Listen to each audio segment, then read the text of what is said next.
होती है तुझकी।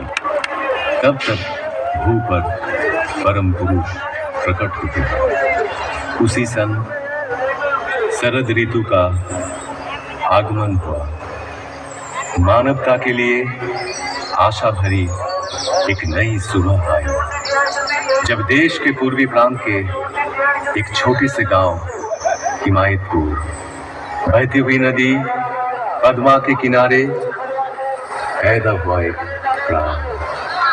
भले बुरे के विचार से विध्वस्त धरती को राह दिखाने आए मुक्ति दिलाने। अचंभित रह गया हर कोई, जब जन्म लेते ही खिलखिला कर हंसने लगा बच्चा।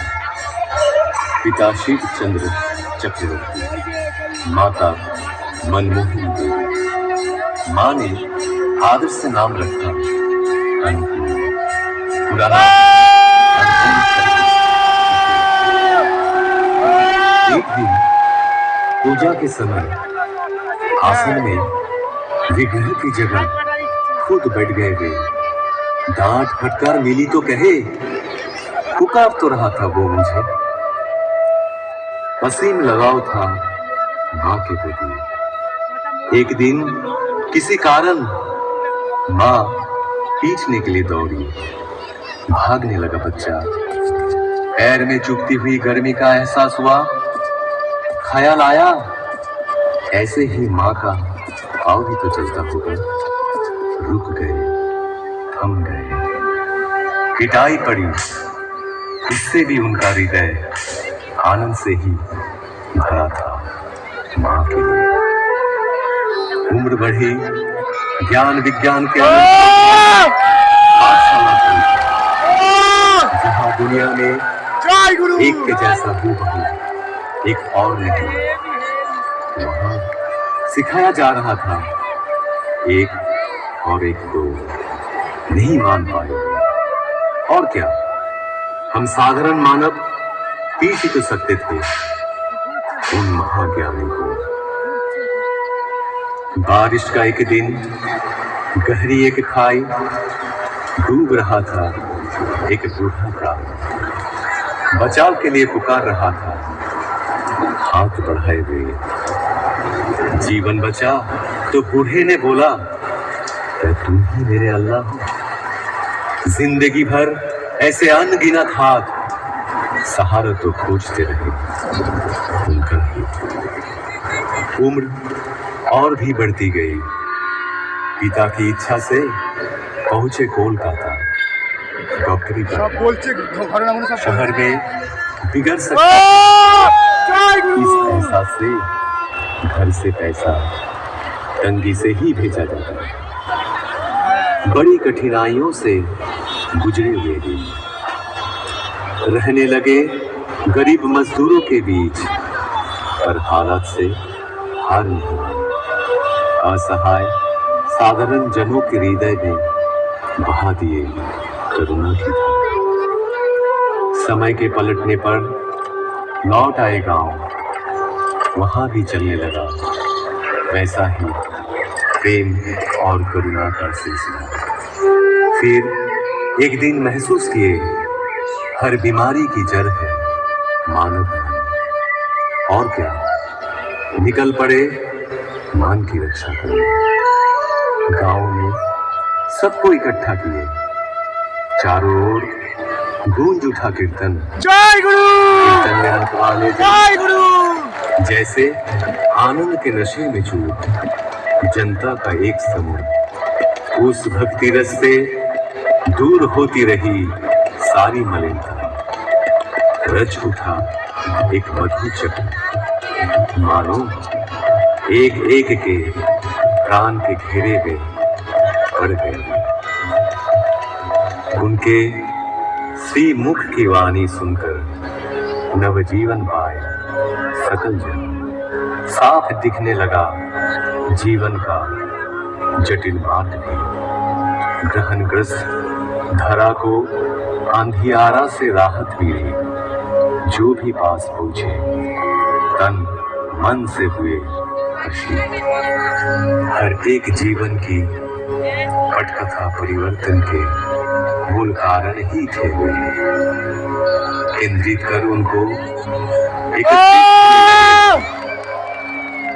आए अर्थार्थी, ज्ञानी, जिज्ञासु, संत भी पहुंचे, दुर्जन भी, त्यागी, संसारी, धनी, निराश्रय, निरक्षर सब आते रहे। आशा की किरण में परिस्नात हो गए। रचा कर्मशाला, रचा ज्ञानशाला, आपूर्ति के लिए आनंद बाजार भी। आश्रय पाने आकर प्रश्रय ही मिला हम सबको बेहतर जिंदगी की ओर। उनको घेर के जो मंडली तैयार हुई उसे सब पहचानने लगे सत्संग के नाम से। ऐसे ही एक दिन अचानक उस गांव का सब कुछ पीछे छोड़ कर्म भूमि की जय गुरु चल पड़े पश्चिम की ओर, पहुंचे देवघर। साल भर बाद आई देश विभाजन के हलाहल से ग्रसित राष्ट्रीय स्वतंत्रता। अनगिनत घर बिखरे, अनेक प्राण बिछड़े। निराशा के वक्त कितनों को शरण दिए वे। शुरू हुई वही कहानी दोबारा। महामानव की लीला का अंतिम पल देवघर में ही हुआ समाहित।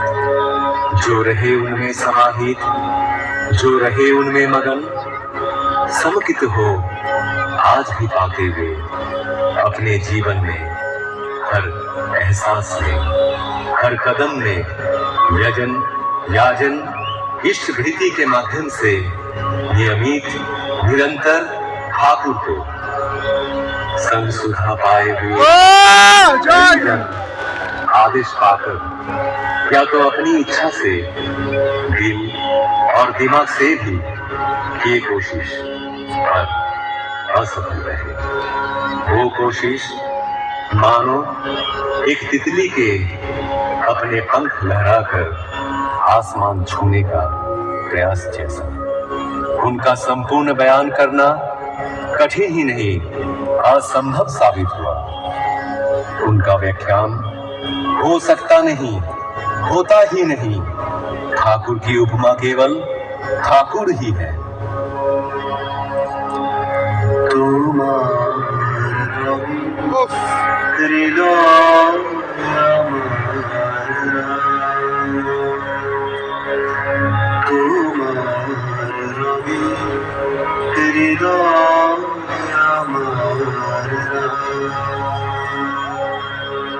जय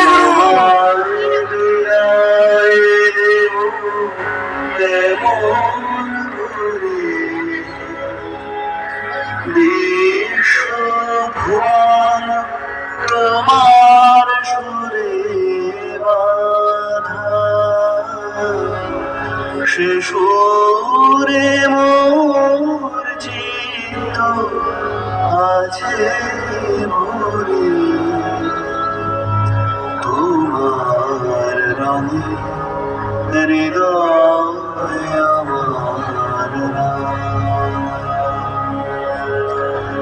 রূপে তোমার মুগ্ধ আখি রসে তোমার আকাশ বাতাস রূপে তোমার মুগ্ধ আখি